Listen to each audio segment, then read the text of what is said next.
Okay, let's get started. Are there any questions regarding this course? I think some of you say that we don't have office hours during the daytime. Office hours on the night. We did that because the number of online students they have responded to the course application because office hours. But you guys want better office hours in the daytime. And then use the first. Some of you say it takes you a long time to get a homework. We can give you special treatment.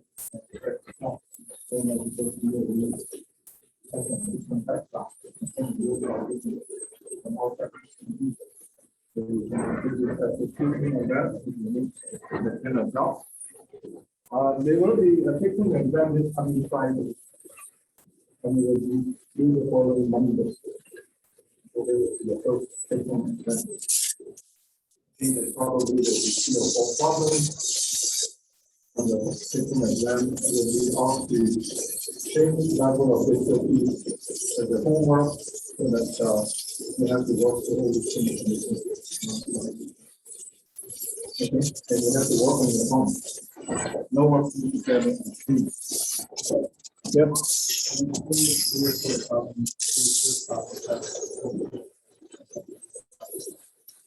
About the same thing.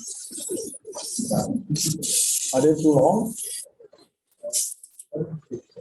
Okay. Let me see if there's a place to take them.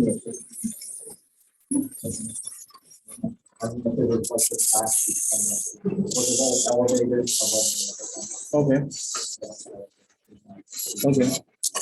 Okay, let me see how it can be done. So a lot of the things do not be published in the website. But it's a graphic unit to the process method. Like Faraday equation, in homework, you know Faraday equation. But very much to go to look at the topics in the class. Yes.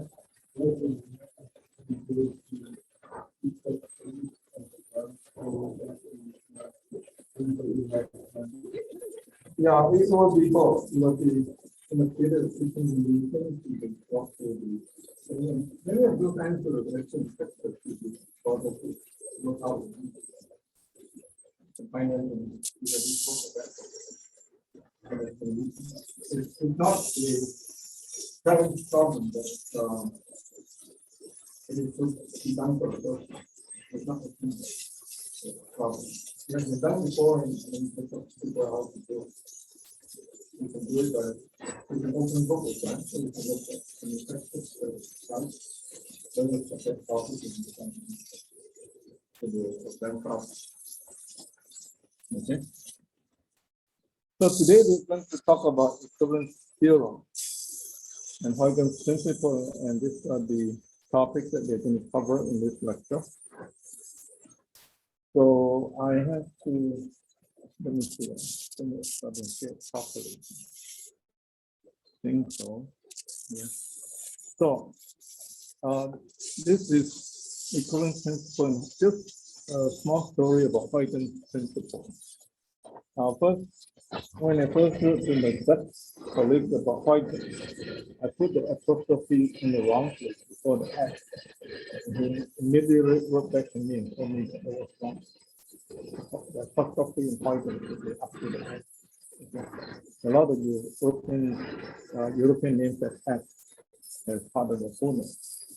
So you have to be careful about that. So let's talk about equivalence theorem and equivalence principle. Essentially, I'm going to convince you that the problem on the left is the same as the problem on the right, outside the surface S. They're the same as each other. And so how can I convince you of that? And I'd like to mention that we know Maxwell's equations in their full glory. So when you write down Maxwell's equations in the full glory,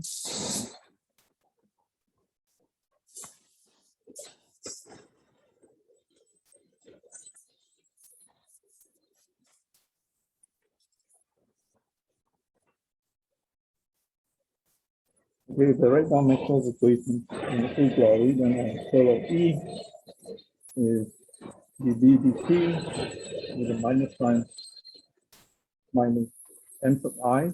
We insert the fictitious magnetic current for symmetry, and then curl of H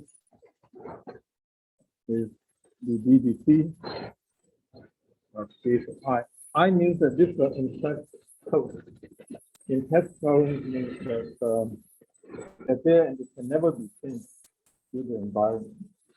They're like a mathematical expression that you put in the equation, and no matter what happens to the environment, they don't change. And from this Maxwell's equations, we derive the very important boundary condition that there is a jump discontinuity in the tangential component of the magnetic field when you have a surface current on that surface. Okay, so if you have a surface current, there's an F, then the magnetic field has to have a jump discontinuity. Going like this way, in and out of the paper. And by the same token, there is a jump discontinuity in the electric field because of the symmetry of these two equations, except that the second equation has to be augmented by a minus sign. Okay, so we know that solutions to Maxwell's equations in addition, if there are any induced currents on the medium, then the electric field and the magnetic field have to satisfy the jump discontinuity across the current. And that is so important. So if I take the problem on the left, where I can first imagine that the F is not there. This is a problem with J and then radiation of the space.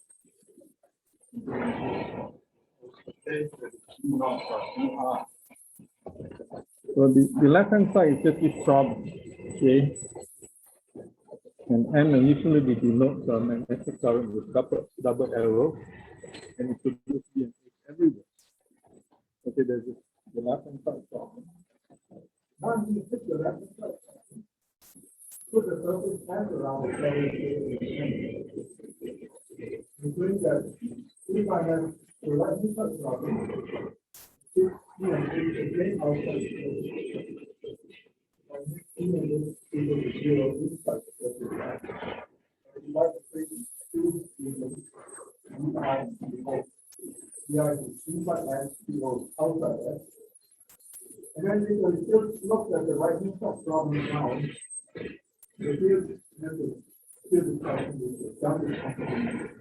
The field suddenly comes from non-zero values outside surface as we jump to 0 values on the inside problem. And that is not possible.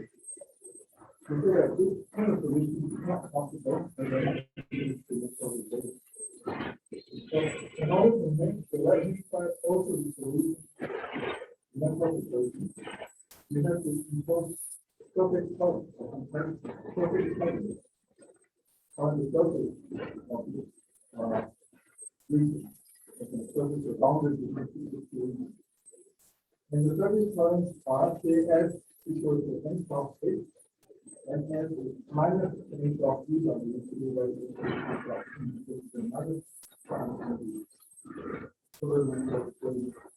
and if I impose this current on the surface S, they will reduce the jump discontinuity across the interface S. And I can see that the solution on the right-hand side satisfies Maxwell's equation. That is, if you put the field on the right-hand side, plotting the Maxwell's equation, because the field has a jump discontinuity, that we will automatically reduce the surface current C. And the next surface current will show the resistance in the surface S. In order for the right-hand side to be the solution. Next topic is can you see that? The right-hand side now becomes the solution. The next topic is see that we hope that we get surface current on the surface. And then I say that this two problems are equivalent to each other in the outer boundary between them. So there's no mathematical argument here in reality. That's all. Optimum value. What is called the dimension of current. If you can think of it, then 2 problems are equivalent to each other. Any questions on this? Yes.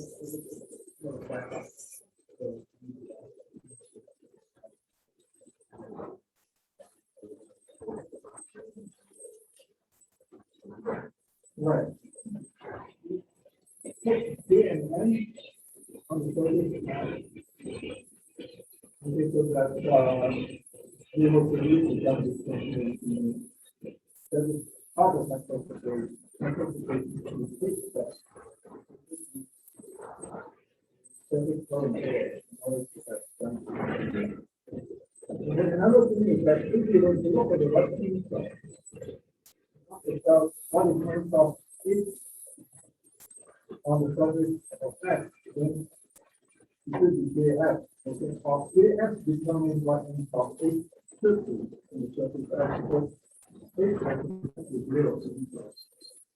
And then E, n of E, is respect to minus n on the surface, because E has respect to 0. And then you go back to the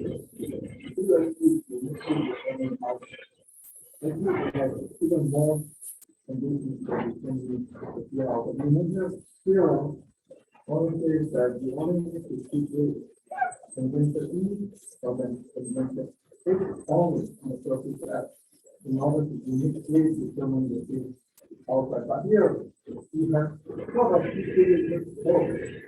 And H that is situated on the surface F or the the over situation over determined, but the field E and H outside is unique.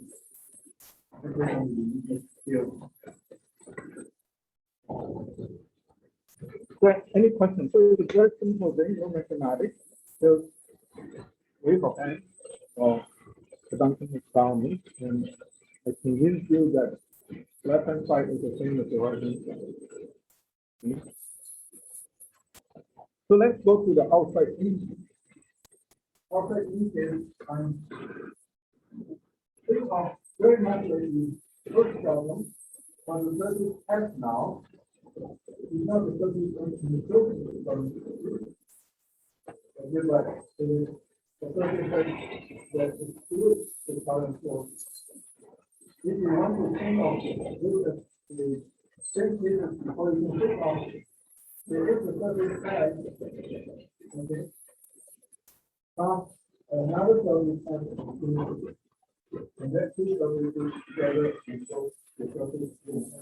So I can show that the contribution from that surface is 0. Okay, if you don't like this new problem, you can think of another problem, another surface. That you have two surfaces now.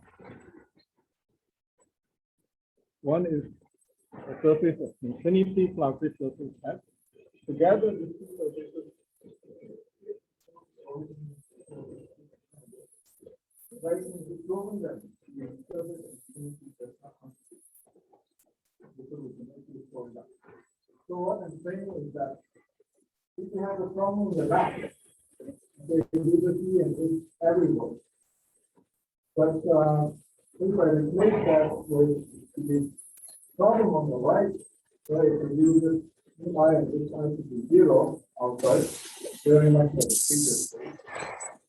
And then it has to be the same as before. Then I don't have and that is impossible. With surface column on the surface of surface area that divides E out and E out. These two problems are similar to each other, but the field drop out. Okay. They cannot have different fields inside because of the boundary condition. The boundary condition is actually always situated. It gives you the unique solution. Are there any questions? So it's obviously from and then the next problem is just a combination of the previous two. So here is the thing that C and H outside is the original problem. And then C and H inside.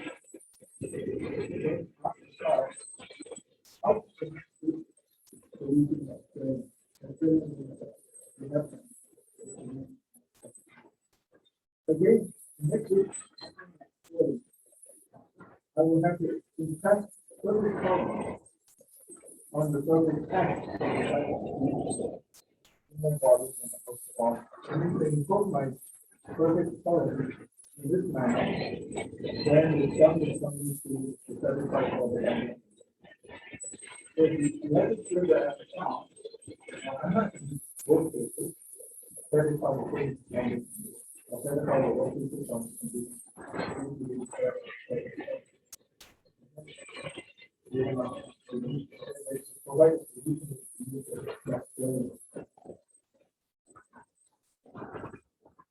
Okay, are there any questions on this? All this is based on mathematical argument. I'll show all this is based on physics argument. I'll show you a mathematical argument later on. Okay, if you don't like physics, it's too much hand waving, you can also show that you can revise this mathematically. Okay, so I perform a search for Duncan experiment. I perform an experiment where I have outside and put a test to use current JS and NF on surface S. I know that I can make the field inside. So the field is zero, I can put any object in there, not zero. That's the object in there. Rather than the field, the ball. That is the problem here. I have total current here as on top of the PVC. I have a negative total current. One special thing about radiation on top of the PVC. If you have a PVC, and if you have the current, say, AF, trying to radiate on this PVC by reciprocity theorem, that study cannot radiate. Let me see how I can prove to you. Let's assume that I have K1 is in test here, K2 that is out there. I have another side, so K2. And K2 produce E2H2. K1 produce E1. But we know that reciprocity theorem says that K1, comma E2 is equal to K2, comma E1. What is K1, comma E2? This is just integration, okay, of K2 dot E1. Okay, and then this is just integration of K1 dot E2. Okay, so if you look at this second problem, if I look at the radiation division of K2, and if I had a PVC,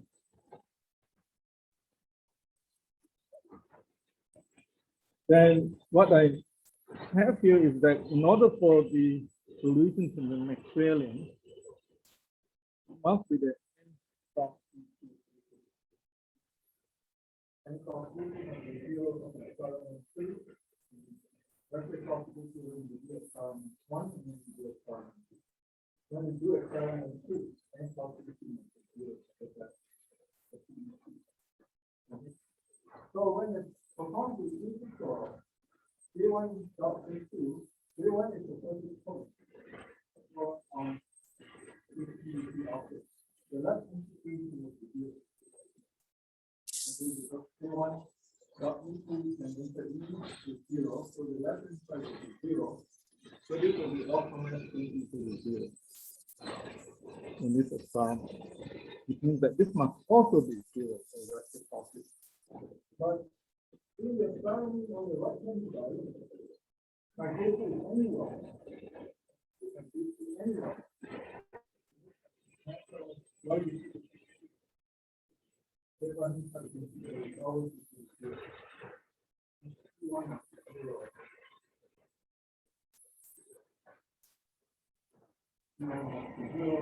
everywhere because the second requirement is the image.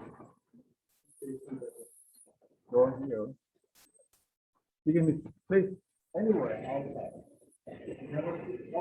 Always say the data means that you want to do everywhere. You can have four. Maybe on top of it, right in the same.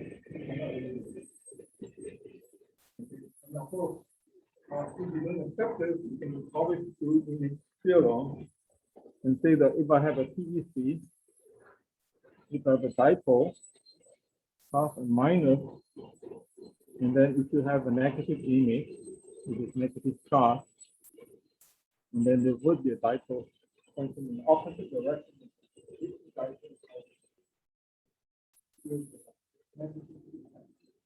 But you can only do very flat. Reciprocity theorem allows you to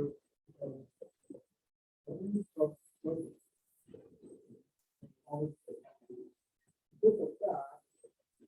When you need to think of volume and deal with the only one of these two you find the same. And two subject problems before I move to inside object is the feeling the inside volume, but the field of volume very small. And what is the first problem? Each of these problems is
okay, I spoke to you at the bottom of this slide.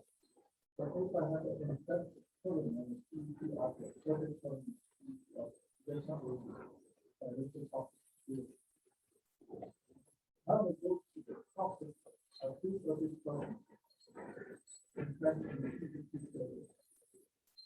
One of them will not really be coming from the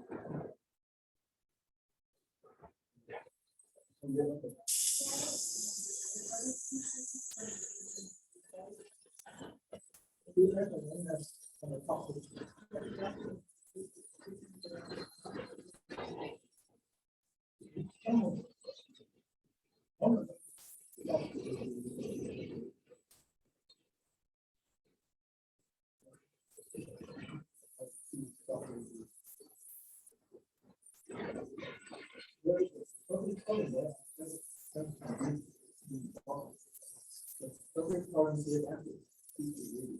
in the top bottom, when you make the PEC object very large, you need only to put the magnetic front. Makes sense. So you can do the same thing for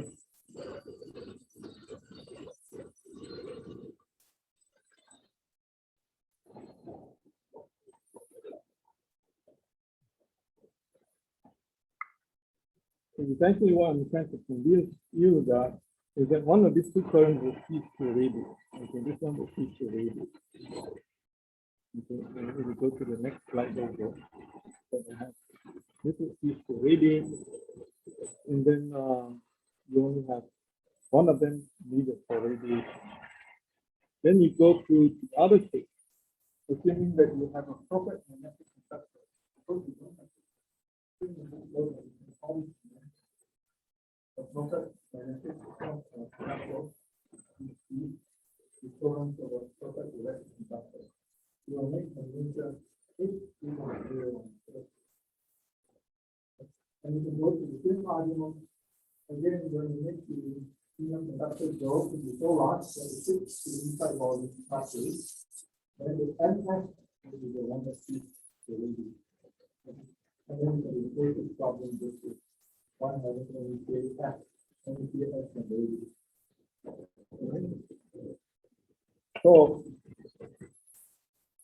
So very easy, no mathematics, just argument. And I hope that you're convinced by the argument. Okay, so let's go and do some mathematics to show that you can also show this kind of thing by using math. And you can show this by using Green's theorem and so on. But you can show this for the electromagnetic field also. Mathematics for the electromagnetic field is very important. So I will show you the math field of thought, which is very important. I understand the mathematics of the field of thought.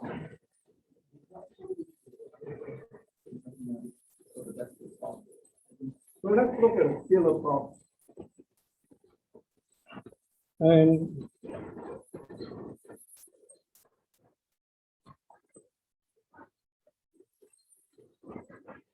And this is called Green's theorem, and usually it's called Huygens principle, but Huygens actually did not write down the mathematics for it. He just stated in the 1600s about light waves. But it's actually George Green,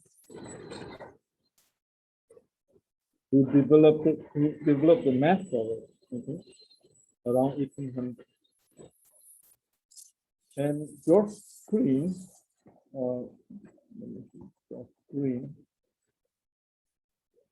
is the son of a miller.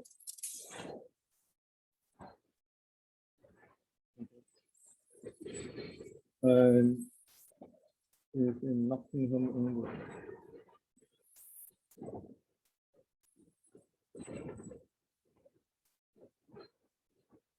And I heard that if you go to Nottingham,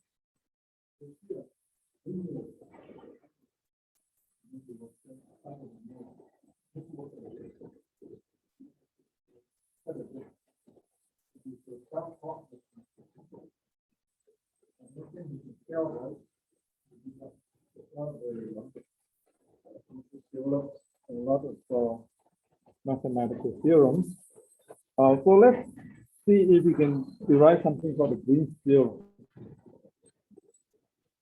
And see what this is. Let's assume that we have a source.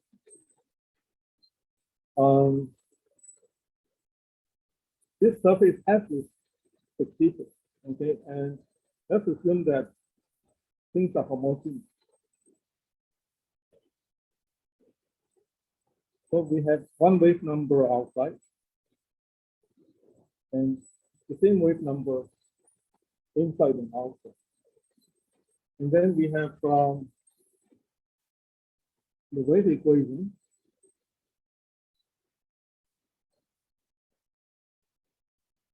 being satisfied, and let's assume that this potential psi of R satisfied this equation R is inside C. Okay.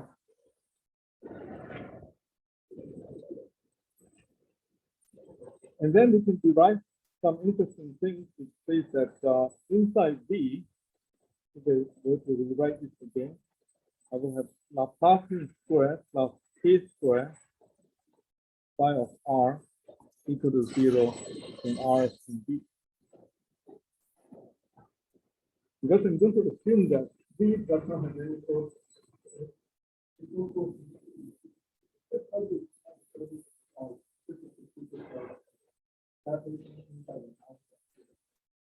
If R belongs to B, then phi is the solution to the wave equation and to specify the Helmholtz wave equation in this manner. And then I can define a Green function.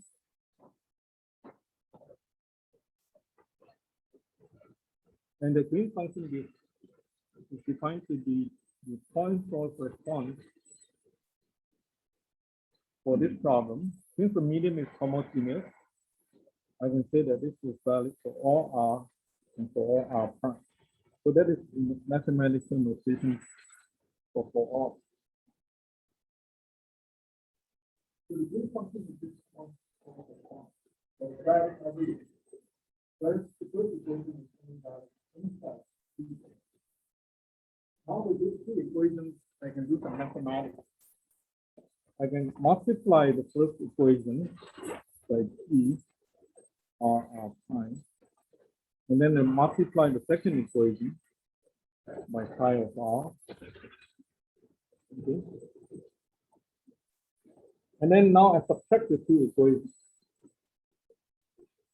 Then you see that there's this cross term, this term and this term and this term, this term and this term and that term. And I subtract these two equations.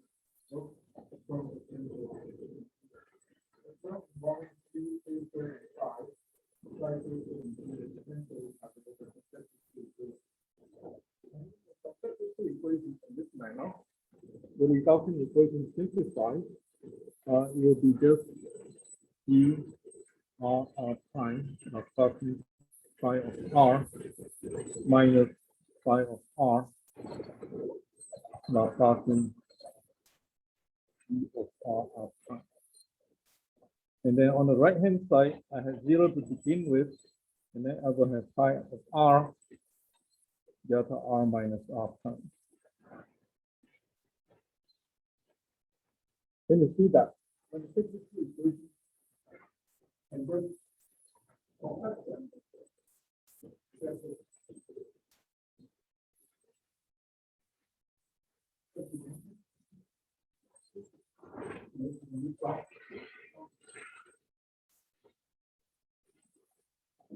so I have to equation that's the last time. It is the divergence of some. Okay, it turns out that the divergence, you take the divergence of G, grad psi, minus psi grad T, and using the product rule, you can easily show that this is G Laplacian psi minus psi Laplacian T. It just looks like the left-hand side. So the left-hand side is actually the divergence of something. If I integrate this equation, I can convert it into the surface integral. Okay, so if I were to integrate this equation, the left-hand side can be converted into a surface integral.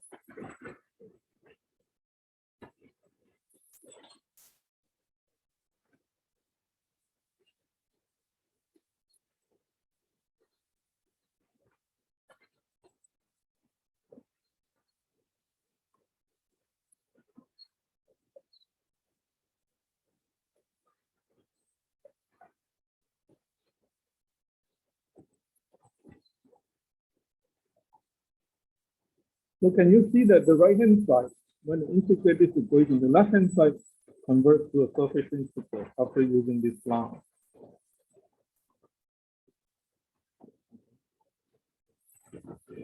But the right-hand side is dependent on The observation from our time. Our time is the observation from if the observation from outside is inside the tree, then what is the observation from outside is outside tree. Is that volume that they define to the right. It will not pick up the right side. If the right hand side has this dichotomous result, that it should be phi of R, and R prime is part of V, and it would be 0 if R prime is not part of V. Can you see that? so the right hand side is depends on where you're operating and where you're observing.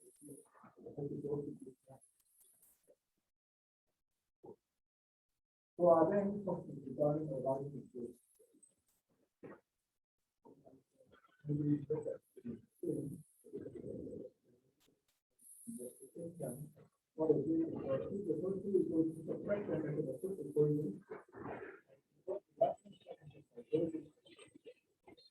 And then integrating this and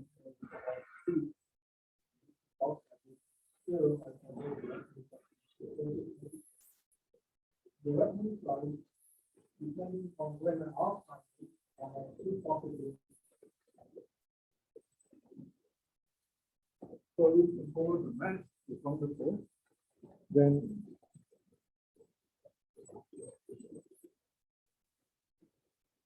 we have this interesting result which says that if I were to, if my R prime is inside, and if I then observe the PFP of R, okay, that is inside B, okay, and that field is due to surface integrals, and those surface integrals have two possible interpretations. It is the green function, as you know, the green function is the function. The first one corresponds to radiated through the green function on sources. Okay, these are sources. The second term is radiating through the green function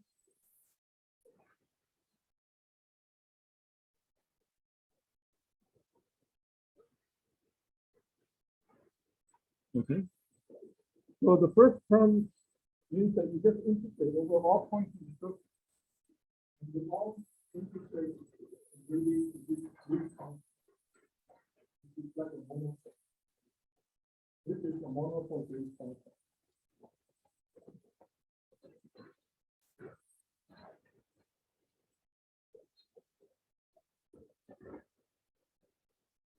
And the surface forces are given by this value. Right? These are the green functions. It's the normal derivation of the green function on the surface F. And if you recall what happened in the surface derivative, if you recall in the derivative of the monopole.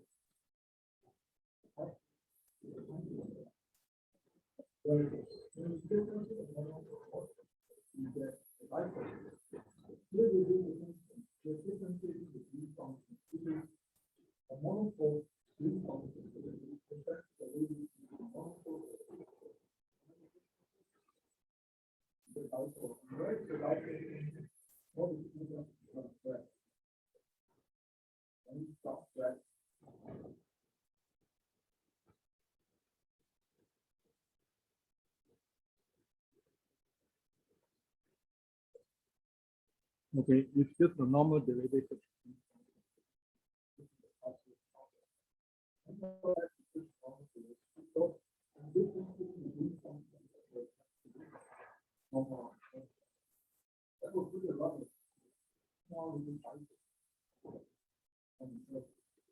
So this is usually called the cycle layer green function.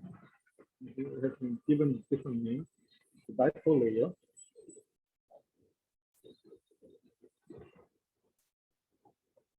And this is usually called the monolayer. That is written monolayer green function.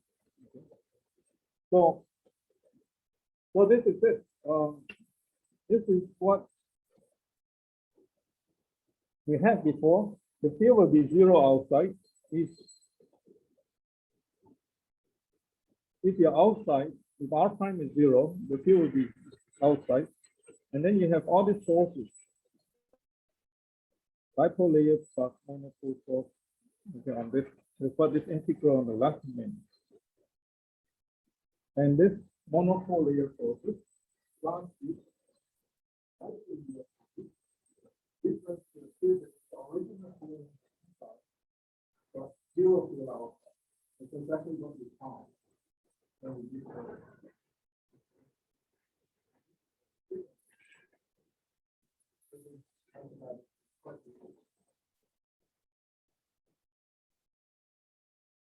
And then you can go through this again, where you assume that V is enclosed by a surface S plus a surface at infinity.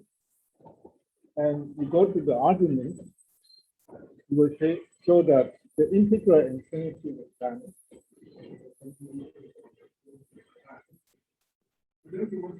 Where if the observation point is here, you will see the field coming from sources, monolayer sources and bipolar sources in the surface X, radiating towards you, and it produces zero field inside here and non-zero field outside. And the fact that it produces zero field inside sort of thinking field.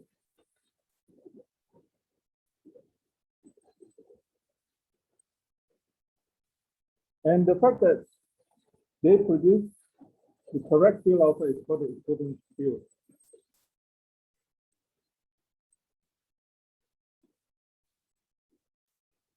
Okay, but this is for scalar.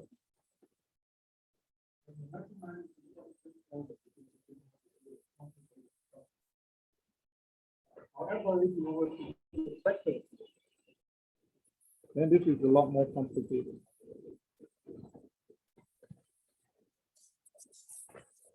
You have to deal with the electromagnetic.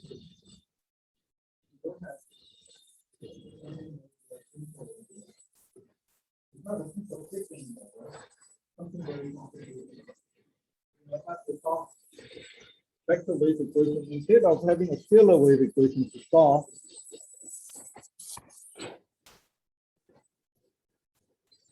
okay, inside here, you will have to solve this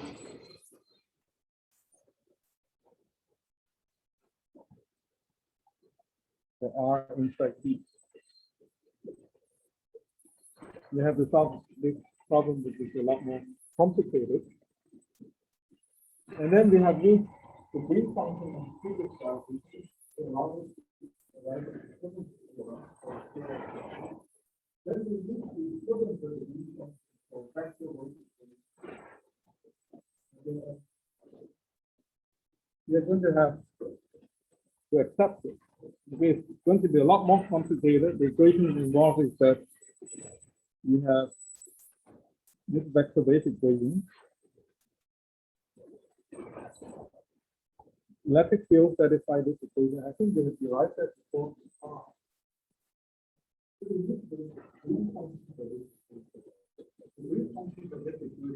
We call the dielectric Green function to satisfy this equation.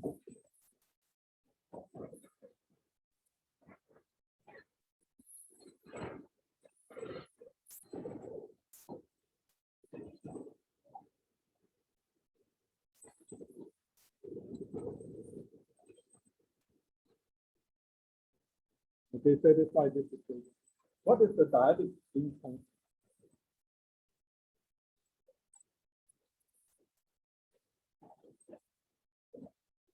This is the dielectric Green function. And I give you the answer without derivation. And the derivation is given in many textbooks. Okay, that the Green function is given by something like this.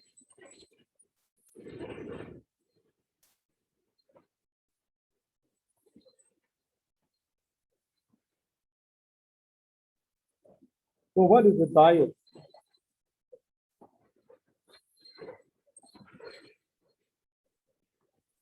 Okay, what is the diode? When you have two vectors A and B placed side by side to each other, this is called a diode. This is called a diode. This is two vectors placed side by side to each other. So this is the box product. And of course, the mathematicians and numerical linear algebra people, this will be correspond to dot product into column vector. Today we are on vector. Click on the vector on the front. So if this is 3 by 3, for instance, this is 3 by 1. This will be 1 by 3, and then this will give you C, which is 3 by 3. Okay, you remember your algebra. So that is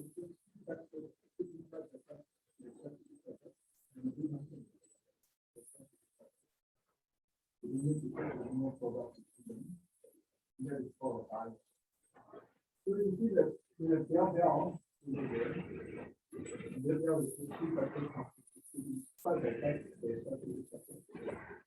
and before the diet, You can think of this I being an identity diet.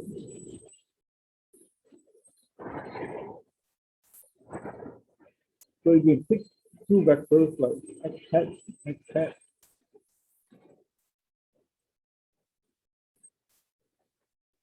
plus y hat,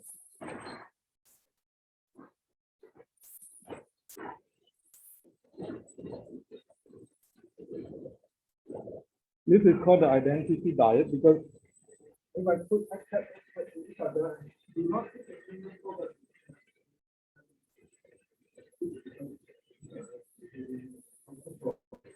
you usually convince yourself that when I have this operating on the vector A, will be, I'm going to do a little bit fast.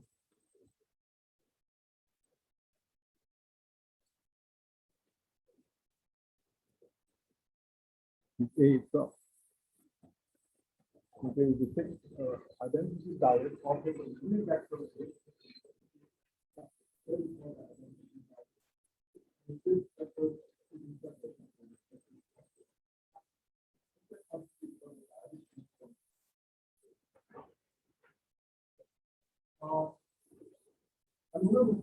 not going to prove that this is the reason that complicated the I can prove that that's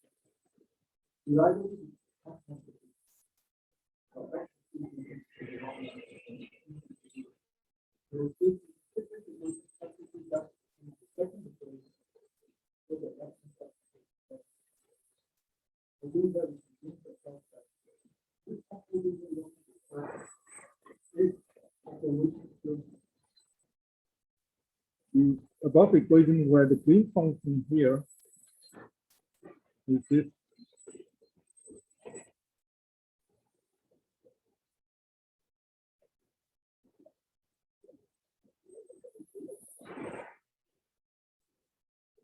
Okay, the green function is just a scalar green function that I have figured. not to derive it.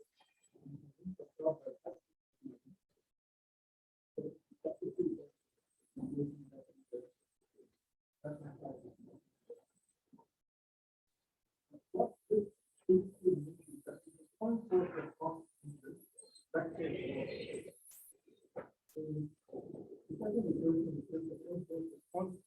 In the vector wall, so I can actually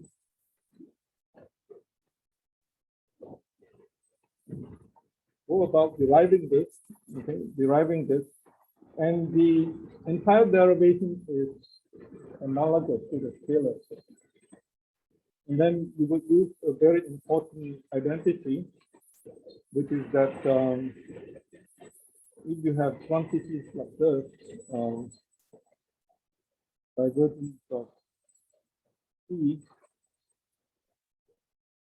plus of P plus so of E of E. When I put a double line, it would be simple.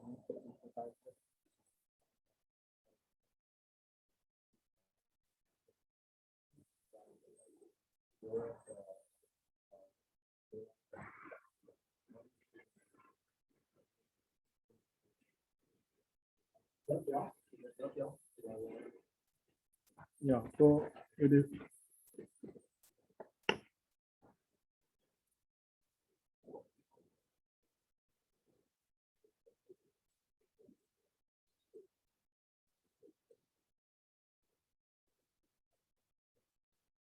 Okay, so this would be just Jia.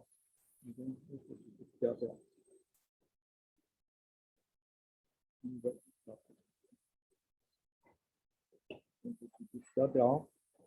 And you can prove a number of things like this, that when you have this, and this would be equal to curl of E.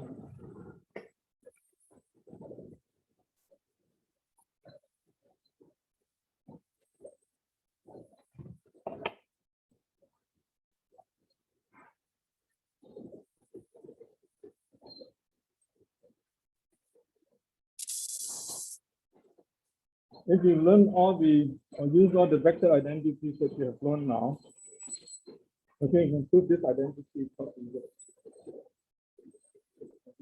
But the trick to proving this vector identity is that you never know how to keep the curl of the path. But you have learned how to keep the curl of the path. So in order to prove this identity, you let it operate on an arbitrary vector A.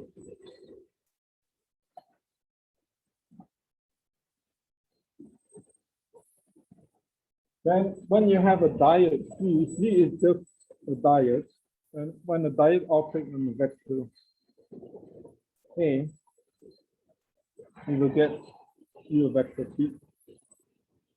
And with that, you know how to do it. So the problem is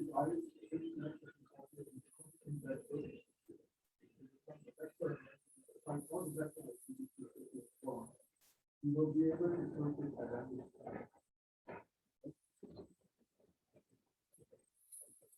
And then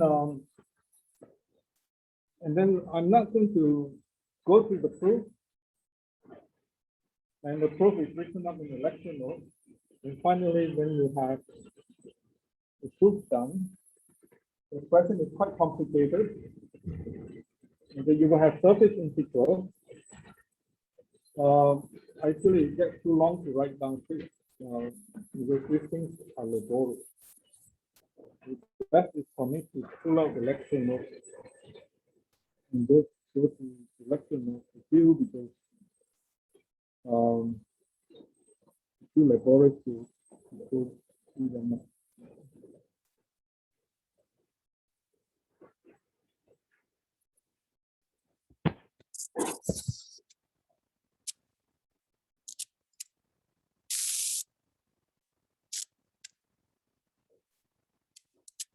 I don't know why my computer slows down when I'm on the internet with it. So if I were to go to one of these lecture notes,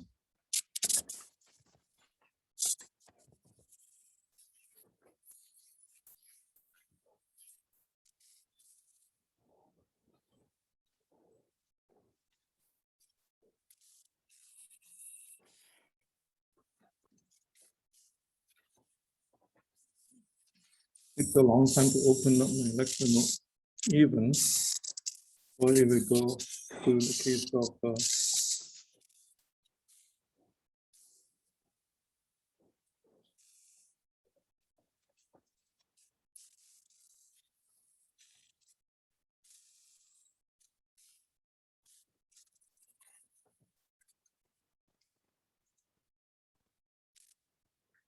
so it's done in the lecture notes. So I just walk you through the lecture notes, because writing down those equations are tedious.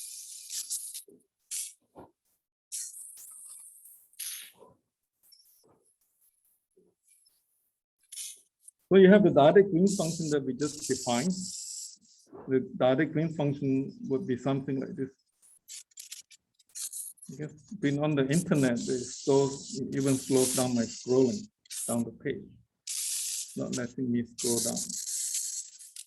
Okay, so you get something very similar to the scalar vector. On the right hand side, you have some surface integral. After using that identity, converting the right hand side into divergence, right hand side becomes a surface integral. Left hand side, you have the dichotomy. Depending on if R prime is inside B or outside B, you have two possibilities. Okay, and then right hand side, you have the surface integral. So it's kind of tedious to write it down, but you can also use the vector identity of A cross B dot C. This identity in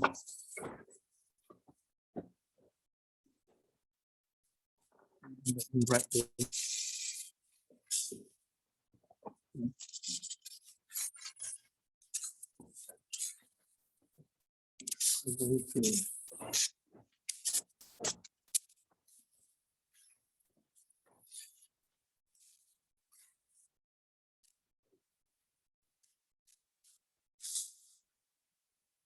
Everything's very slow on the internet.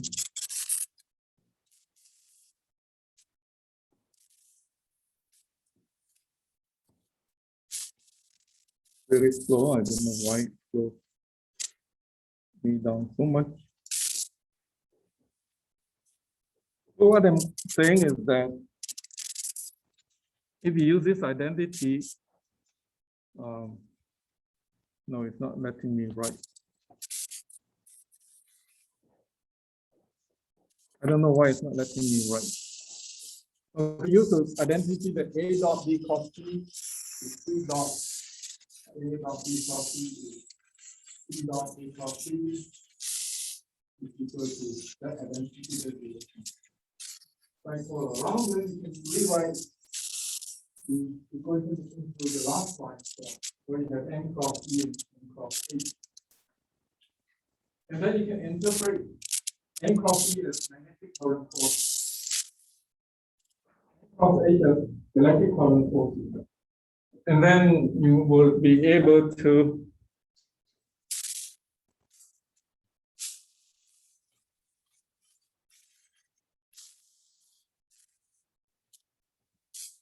not letting me scroll down very quickly.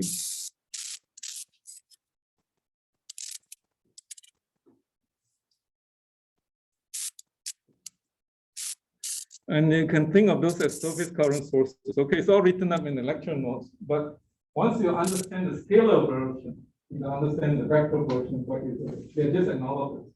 They're homomorphic to each other. Okay. Are there any questions on this theorem and how it is principle? Try to understand the scalar wave version first before you read the vector wave version. Okay. Then things will be quite straightforward to understand, for you to understand.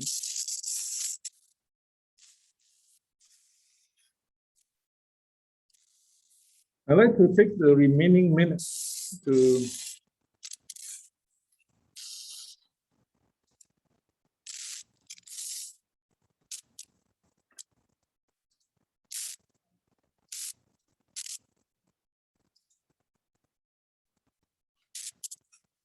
just go over a review of our lectures since the beginning of the class. So just going over things very quickly, and stop me if you have any questions. Okay, so we study electromagnetic field theory.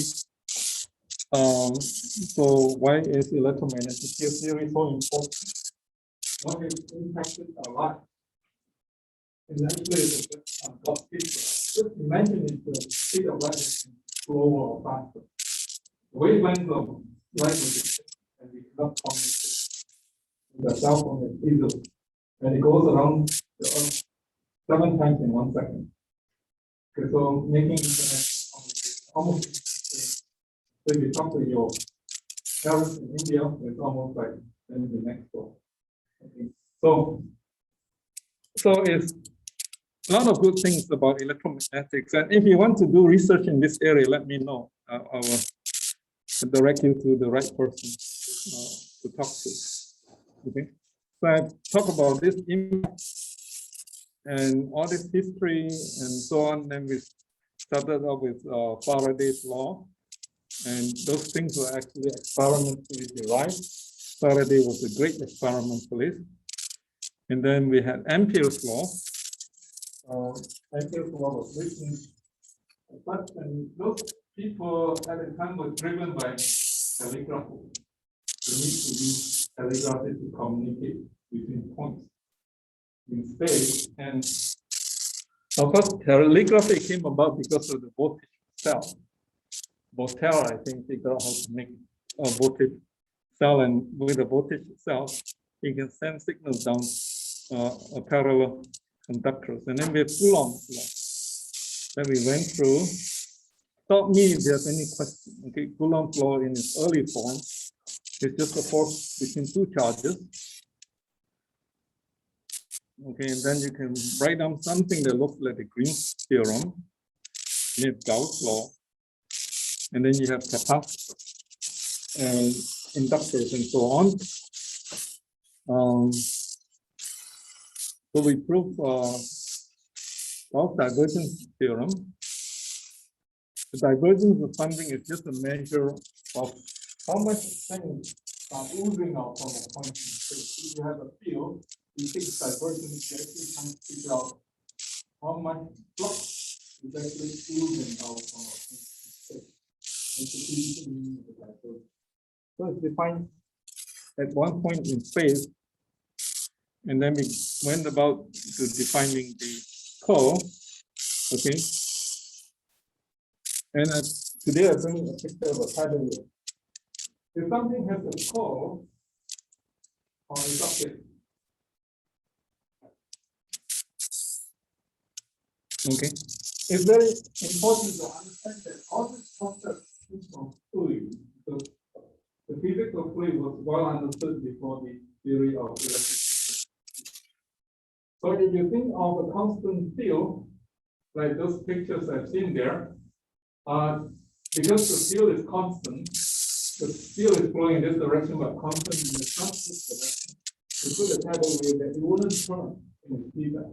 But however, if I have a non-constant field, where the fields are flowing in this direction, think of them as water flow or fluid flow.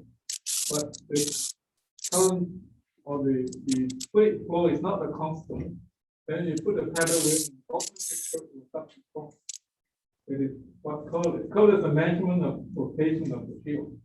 And if you look at them, that's actually what happens. If you pick the curl, you have to pick the y component and look at its variation in x direction. You take the x component and look at its variation in the y direction. So x component always orthogonal to where it is pointed. So that is what the curl is.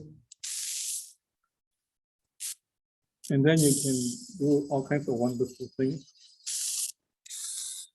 And then we get to write Maxwell's equations in their differential form, which allows us to connect with the mathematics. The experiment is to write these equations in the integral form. But then once you are able to write them in the differential forms, you can convert them into partial differential equations and connect with the wealth of mathematics, mathematical knowledge we have then. Okay. So we have all this interesting thing. We talk about constitutive relationship because they are needed, because without them, we don't have enough equations to solve for the number of unknowns that we have. And somebody did ask some questions on displacement current. And somebody did say that if I have a polarizing medium, if I apply an electric field, that dipoles induced in the polarization medium should point opposite to the direction of the field. That is not the case. So if you have a medium consisting of little dipoles, like here, let's take this case. Okay, if you have a polarization medium, if that medium is made out of little dipoles, and if you apply an electric field, those dipoles will point in the direction of the electric field. So P is epsilon naught 0 chi e for most medium. P points in the same direction as the electric field, not opposite direction.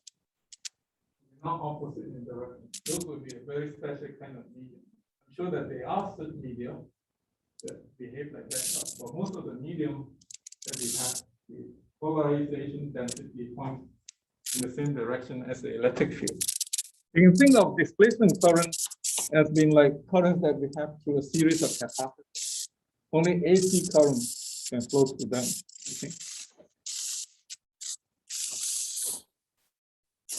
And then we prove ourselves, convince ourselves that when you have this equation, you can derive the vector wave equation from it.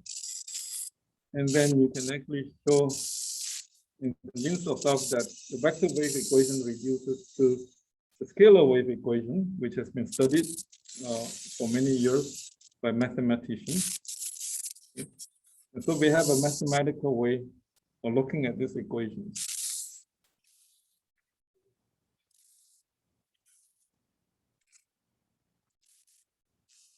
Okay, and then we can solve the static case now. If you have static problem, like this problem over here, then partial t goes to 0, the right-hand side of Faraday's law is 0, then the partial d term in Ampere's law disappears, and then you have these equations of electrostatics. So the way to solve them is to let E to be the gradient of P, and then you have Poisson's equation, okay, where the Laplacian is defined to be this, and then you are asked to find a solution to this equation. So usually you can prove that the solution to this equation is equal to this mathematically, but it's too much for us. So instead of deriving this mathematically, I use Coulomb's law to convince you that this is the solution to Poisson's equation with a point source on the right-hand side. You can look up mathematical books, they would derive this equation or this solution from the above for you. Okay, but I wouldn't want to go through the trouble to do that because it takes too much time. So if you know this, if we know the point source solution, which is also called the point source response, that is also called the Green's function. Hence we can find or define the point source response as the Green's function. And when you have distributed forces, as we did quite a bit in electrical engineering for linear system, if you know the solution to the point source, you can write down the solution due to sums of point sources. And you can write down this equation quite easily, the solution quite easily, and that would be given by this. Okay. And then we talk about Laplace's equation where you solve this problem with no forces on the right-hand side. But usually you can get phi to be non-zero if you have boundary conditions.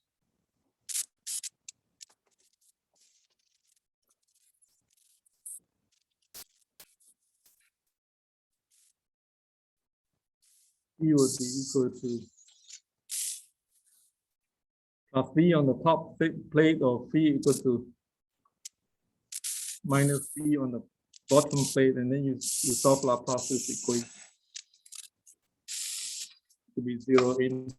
Okay, and you can solve Laplace's equation as a boundary value problem. There's two more forces driving this equation. But the solutions are non-zero because of boundary.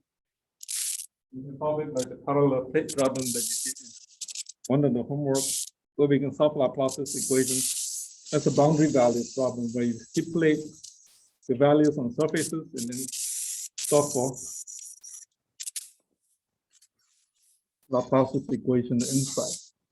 And you will still get non-zero values. Okay.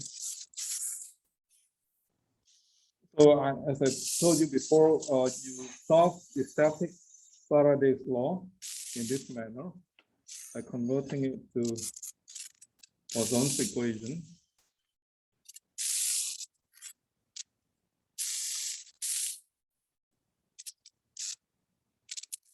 Okay, you do the same thing for magnetostatics. But magnetostatics is one different. We always have this equation been satisfied. Divergence of B is always equal to 0 because there are no magnetic charges. So we let B be the curl of A. And if you solve it this manner, this equation is always satisfied. And then you find that the vector A, the vector potential A, has to satisfy this equation. We go to the argument again. And the vector potential A satisfies the law. Okay. And this is just three scalar problem. Okay. Somebody did ask the question as to how I exchange the order and argue the fact that this is actually equivalent to three scalar problems. You can only do that if vector A is expressed in terms of three components where x, y hat, and z hat are constant vectors. If they're constant vectors, you can take this Laplacian and transpose it with x hat. This can be written as this. This can be written as this, and this can be written as this. So you can only do this in Cartesian coordinates because the unit vectors are constant vectors. The unit vectors in the Cartesian coordinate system are independent of divisions. However, if you try to do this in spherical or cylindrical coordinate system, that's wrong. Because in the spherical coordinate system, unit vectors are r hat, theta hat, and what is the third one? R hat, theta hat. All of those are functions of division. You mentioned them in space. So you cannot exchange the order of our particles in Cartesian coordinates. Okay.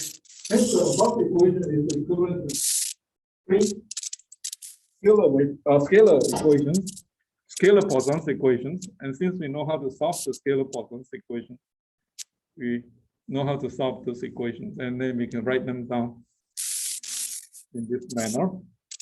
Okay.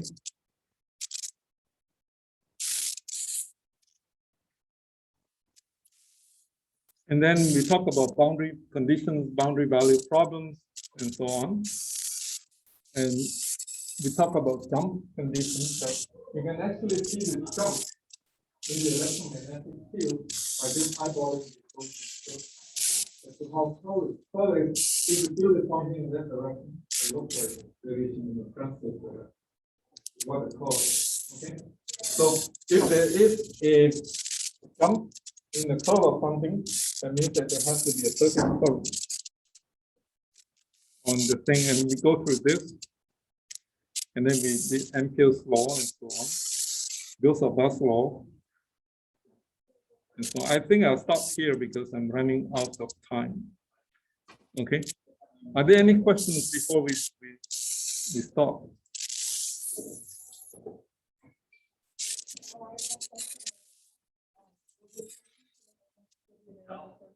Okay, I'll ask the TA to make sure that before the exam. Okay. 3 and 4 are not up. Okay, I'll make sure that they are up. Okay.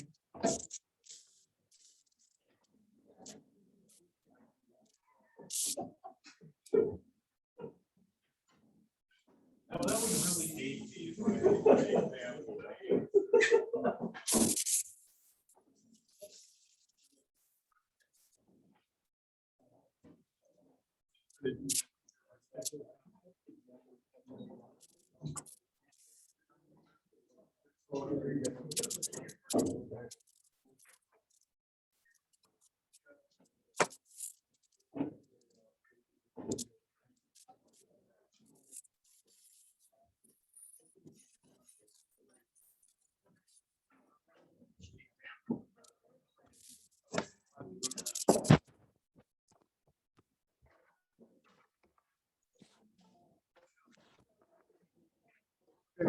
Thanks for coming. I think